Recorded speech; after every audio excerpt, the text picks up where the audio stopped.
Au nom du Père et du Fils et du Saint-Esprit, ainsi soit-il. Après le Covid, rien ne sera jamais plus comme avant.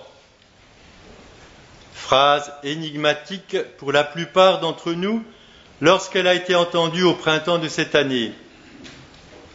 En effet, comment une épidémie virale peut-elle changer le monde ? Cette épidémie, qui n'a pas fait plus de victimes qu'une bonne grippe, n'est pas à comparer avec la peste noire au milieu du XIVe siècle, qui provoqua la mort de 30% en moyenne de la population européenne. À cette époque, la vie a continué comme avant. Il semble donc que cette épidémie n'est qu'un moyen pour atteindre un but qui n'a rien à voir avec la santé de la population. Quel est ce but ? Ce but est résumé dans un monument de granit érigé en 1980 en Géorgie, aux USA, sur lequel sont écrits en 8 langues les 10 commandements pour une planète Terre harmonieuse. Le but est gravé en tête de ces 10 commandements. Maintenir l'humanité en dessous de 500 millions d'habitants en perpétuel équilibre avec la nature. Les sages, entre guillemets, de ce nouvel âge de l'humanité se sont exprimés de plus en plus clairement depuis. Le commandant Jacques-Yves Cousteau, le célèbre océanographe français, affirmait en 1991 dans un entretien du courrier de l'UNESCO : « C'est terrible à dire, il faut que la population mondiale se stabilise, et pour cela, il faudrait éliminer 350 000 hommes par jour. C'est si horrible à dire qu'il ne faut même pas le dire. » Les années passent. En 2006, le professeur Eric Pianka, lors d'une conférence à l'Académie des sciences du Texas, affirma que les maladies sont le moyen le plus efficace et le plus rapide pour diminuer la population mondiale. Il présenta le virus Ebola qui, répandu par voie aérienne, permettrait de tuer 90% de la population mondiale. En 2007, Nicolas Rockefeller confiait dans un entretien avec son ami Aaron Russo qu'ils envisageaient de réduire la population mondiale de moitié et ils étudiaient les moyens d'y arriver. Ces sages vont se réunir à Davos ensuite en Suisse en janvier prochain pour préparer les 50 prochaines années.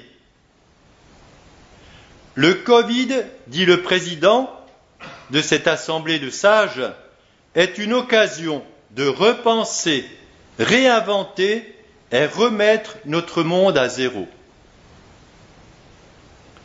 Le Covid est donc l'occasion de mettre en place cette nouvelle organisation mondiale de l'humanité. Dieu avait dit à Adam et Ève : « Multipliez-vous, remplissez la terre. » Les sages mondialistes nous disent : « Dépeuplez la terre pour vivre en harmonie avec la nature. » Notre Seigneur nous enseigne que Satan est le père du mensonge et qu'il est homicide dès l'origine. On le reconnaît donc bien, il est l'inspirateur de ce nouvel ordre mondial, mensonge, homicide, qui est prêt à supprimer des milliards de vies humaines, à interdire les messes, à persécuter ceux qui s'opposeront à leur plan. Alors, sommes-nous donc entrés dans une ère où vont fleurir les martyrs ? C'est une bonne question à nous poser et étudier un petit peu qu'est-ce que le martyr. Saint Thomas d'Aquin le définit ainsi : c'est l'attachement inébranlable à la vérité et à la justice, malgré les assauts des persécuteurs. Le cardinal Cachetan donne des précisions sur les conditions du martyre. Puisque le martyr est un témoignage en faveur de la foi et un témoignage par le don de la vie, il doit remplir les 4 conditions suivantes. Il doit être un témoignage public. Deuxièmement, on doit subir la mort. Cela relève de la vertu de force. Troisièmement, on subit la mort en affirmant un dogme, une vérité de foi. Cela relève de la vertu de foi. Et quatrièmement, en rendant ainsi témoignage pour Dieu à qui l'on veut demeurer fidèle. Cela relève de la vertu de charité. À propos de la 3e condition, saint Thomas se pose la question: est-ce que la foi seule fait les martyrs? Et il donne cette précision. Il ne faut pas oublier que la foi comporte non seulement la croyance intérieure, mais aussi la profession extérieure, qui se fait non seulement par des paroles, par lesquelles on confesse la foi, mais aussi par les actes par lesquels on prouve qu'on a la foi. Il s'ensuit, conclut saint Thomas, que les œuvres de toutes les vertus, si elles sont faites pour Dieu, sont comme autant de professions de la foi qui nous révèlent que Dieu nous commande ses œuvres et qu'il veut nous en récompenser. À ce titre, elles peuvent faire des martyrs. C'est pourquoi, dit saint Thomas, l'Église célèbre le martyre de saint Jean-Baptiste, qui souffrit la mort non pour n'avoir pas voulu renier la foi, mais pour avoir condamné l'adultère.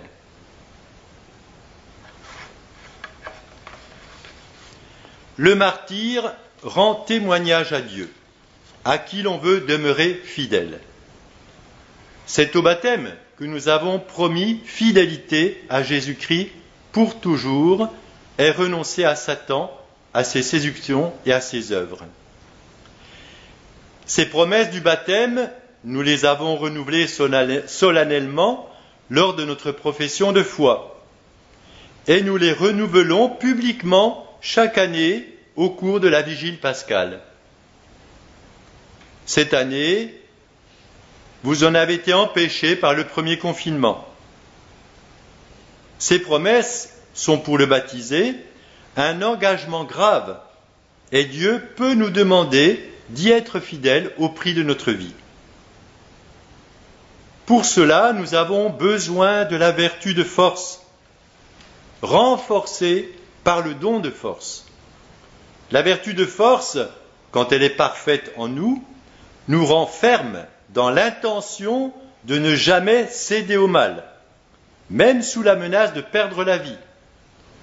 Mais quand l'énergie à fournir dépasse la limite que nous pouvons humainement fournir, nous avons besoin d'être soutenus par le don de force.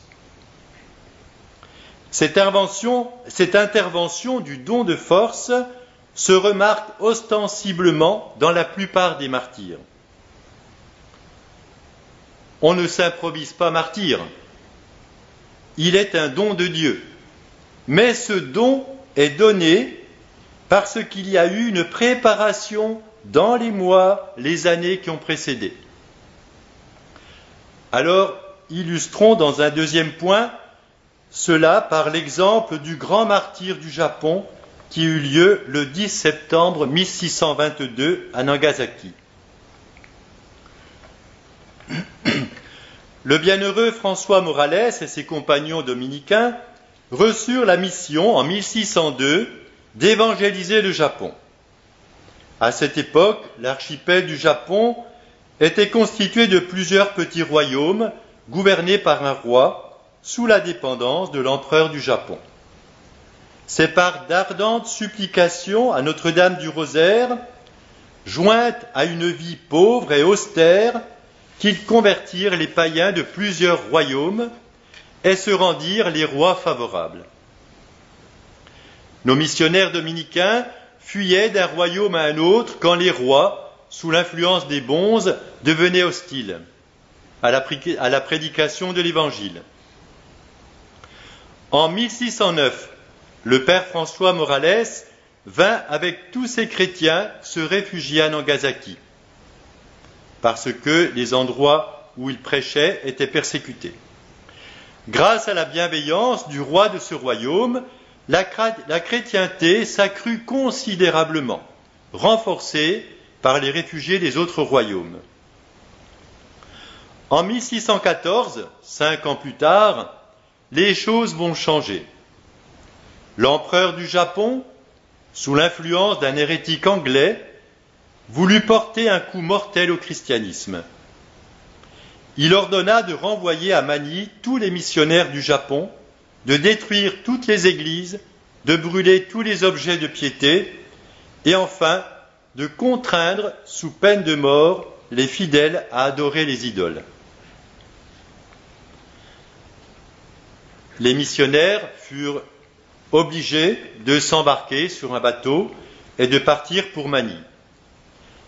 Mais quand le bateau prit un peu le large, des pêcheurs, des barques de chrétiens, finalement les gardes ayant cessé un peu leur vigilance, se sont approchés du bateau et 37 missionnaires, dont 7 pères dominicains et 6 pères franciscains, purent revenir clandestinement au Japon pour venir soutenir les fidèles.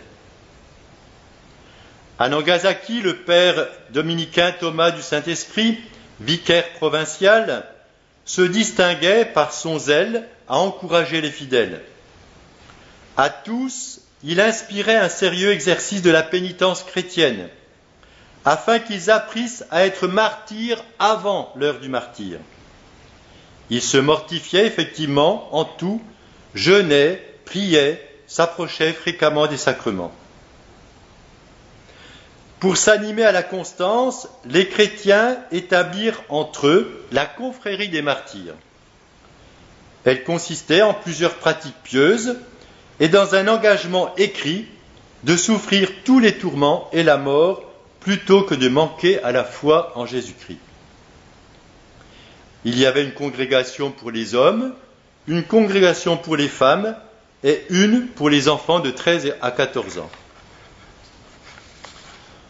On organisa bien sûr des processions publiques afin de fléchir la miséricorde divine en faveur des persécuteurs, d'obtenir du ciel, avec la force de souffrir, la grâce de triompher.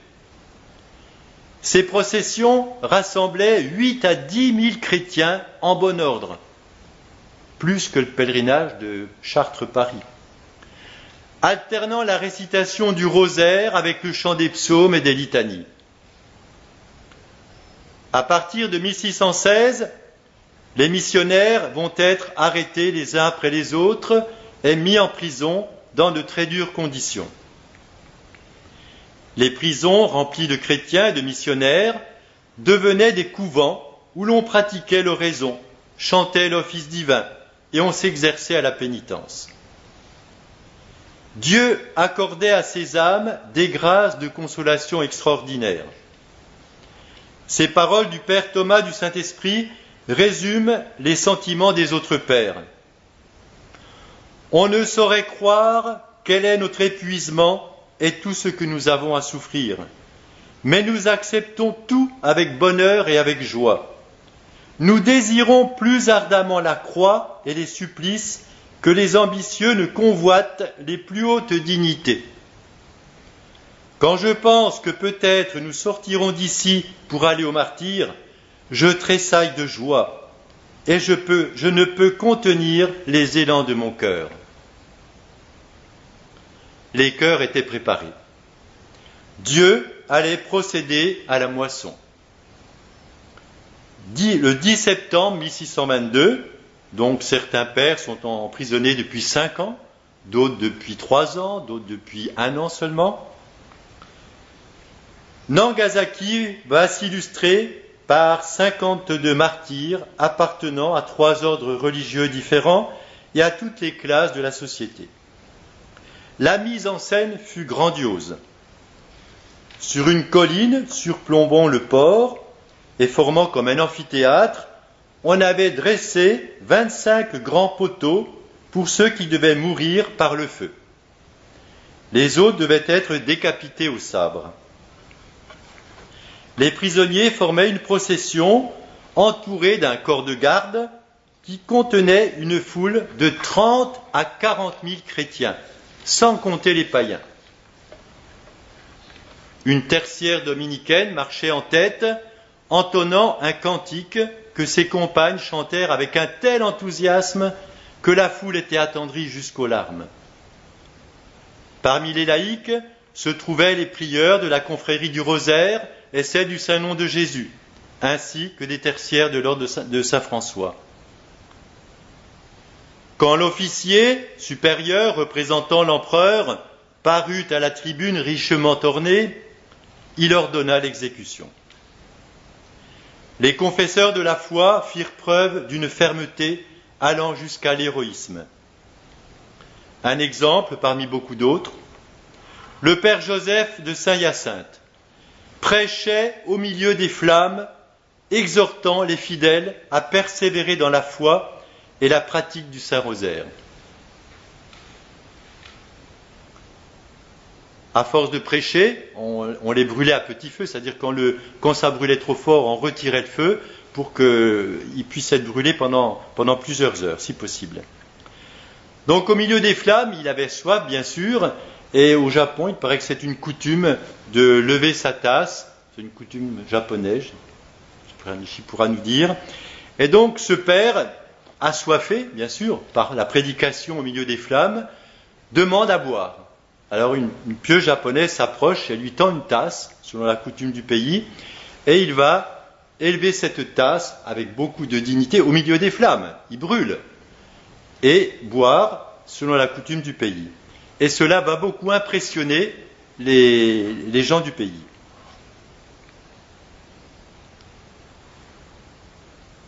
Dieu manifesta par un prodige extraordinaire la gloire des confesseurs de la foi. Pendant la nuit, donc tout le monde a été tué, les gardes sont là pour surveiller les corps afin que les chrétiens ne viennent pas chercher des reliques. Les gardes ainsi que des marins qui sont en train de pêcher en rade virent les corps des martyrs se reconstituer et former une procession avec des flambeaux en chantant des cantiques. Une fois cette procession surnaturelle terminée, à la fin de la nuit, les corps retrouvèrent leur état initial. L'officier supérieur défendit aux gardes d'en parler sous peine de mort. Alors mes frères, chers frères, que pouvons-nous conclure? Quelle résolution pouvons-nous tirer de ces réflexions? Il faut nous préparer comme ces chrétiens du Japon en pratiquant dès maintenant les vertus nécessaires à un martyr. La foi, la fidélité aimante à nos promesses du baptême, en vivant de plus en plus unis et dociles à la Sainte Trinité présente dans nos âmes, en nous exerçant à la vertu de force, par la mortification, par le renoncement, par des pénitences, dans les petites choses d'abord, en récitant avec dévotion le chapelet, en vivant de plus en plus de ces mystères, en recourant fréquemment au sacrement quand c'est possible, et en vivant notre consécration à la très sainte Vierge Marie, afin que son cœur immaculé soit notre refuge au milieu des difficultés, afin que nous y apprenions l'amour de plus en plus fidèle, de plus en plus fort de Jésus. Au nom du Père et du Fils et du Saint-Esprit, ainsi soit-il.